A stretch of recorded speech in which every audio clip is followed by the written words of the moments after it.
Beberapa tahun lalu, dunia otomotif motor Indonesia sangat dihebohkan, yang mana Honda adalah penguasa pasar di Indonesia dan Honda adalah produsen yang sudah lama di Indonesia. Belum lagi kalau kita ngomongin branding dan kualitas motor Honda, mereka tuh kuat banget. Motor Honda sangat terkenal dengan keawetannya, keiritannya, dan yang pasti motor Honda akan selalu hidup selama bertahun-tahun bahkan dalam kondisi ekstrim. Namun pada pertengahan tahun 2023, motor Honda mengalami masalah yang cukup serius, bahkan terlalu serius untuk diabaikan, yang mana rangka motor Honda bermasalah. Ironisnya adalah, rangka adalah struktur utama dari motor. Jika rangkanya bermasalah dan di kasus Honda bisa kepotek, ini tentu aja menjadi hal yang sangat krusial yang harus segera diselesaikan. Namun ironisnya lagi, tidak ada recall dalam kasus ini, karena setelah press conference, pihak Honda sudah memberikan informasi lebih, kalau itu bukan karat, tapi itu adalah silikat. Tapi walaupun Honda tidak memberikan recall, mereka memberikan bentuk tanggung jawab lainnya, yaitu memberikan garansi pada rangka dan memberikan voucher pemeriksaan rangka secara berkala. Ya, ini adalah sesuatu yang sangat baru di industri otomotif. Rangka sekarang digaransi dan rangka sekarang harus diperiksa.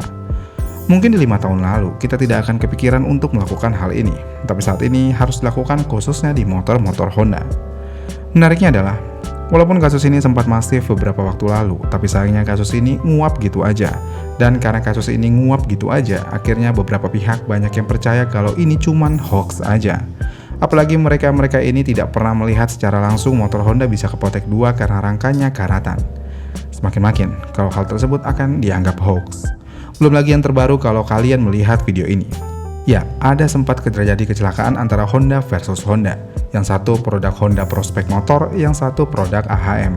Dan produk AHM yang menang di sini.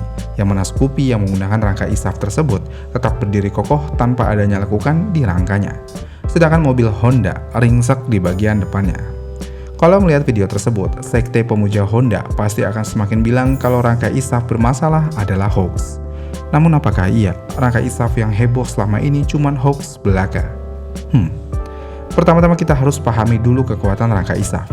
Di atas kertas, rangka ISAF dinilai lebih kuat daripada rangka tubular, walaupun terkadang kenyataannya nggak gitu.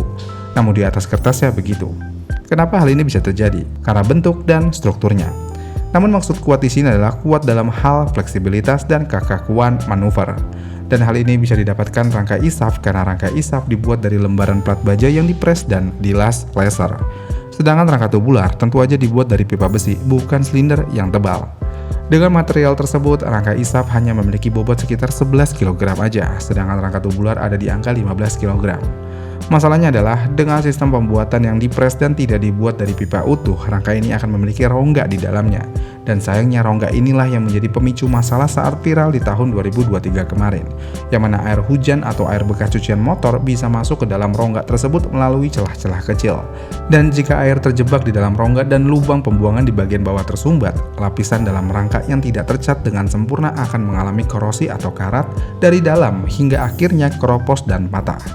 Jadi ya, satu-satunya hal yang membuat rangka ISAF bermasalah adalah karatan. Sekarang kita ke kasus Scoopy yang tadi. Bagaimana motor tersebut masih bisa bertahan dengan benturan sekeras itu? Jawabannya tentu aja rangka ISAF itu sebenarnya bagus jika dalam kondisi prima alias tidak karatan.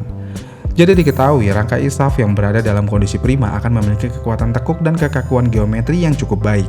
Kenapa bisa? Ya karena plat baja high tensile yang dipres menggunakan las laser mampu menahan beban kejut statis selama titik benturannya tidak langsung menghantam area tengah rangka secara tegak lurus. Namun apakah sekuat itu? Dan apakah bagian belakang rangka ISAF adalah bagian yang terkuat? Kita lihat dari blueprintnya. Jadi dalam satu rangka biasanya ada 3 titik tumpu. Yang pertama control zone atau titik terkuat. Yang kedua subframe. Dan yang ketiga sambungan bawah. Untuk titik terkuat rangka ISAF sebenarnya ada di titik tengah alias dek bawah. Dan hal ini bisa kita lihat di bagian tersebut memiliki plat yang paling lebar dan paling kokoh. Kemudian titik tumpu kedua adalah sambungan bawah. Sayangnya ini adalah kelemahan utama ISAF, tepatnya dilakukan bawah dekat dengan roda depan. Secara struktur sebenarnya cukup bagus, hanya aja air bisa masuk ke dalam sana, udah itu aja. Dan yang terakhir titik belakang. Dan ini adalah titik paling ringan dan fleksibel karena hanya akan menopang material yang ringan aja. Tapi jika bagian belakang sangat ringan dan fleksibel, kenapa Scoopy tersebut bisa menang lawan mobil? Jawabannya adalah crumple zone. Bumper depan mobil memiliki material plastik lunak dan plat tipis, dan ini adalah menjadi crumple zone utama dari sebuah mobil modern. Dan jika dilihat dari video tersebut, mobil tersebut bukan menabrak rangka, melainkan menabrak roda belakang motor.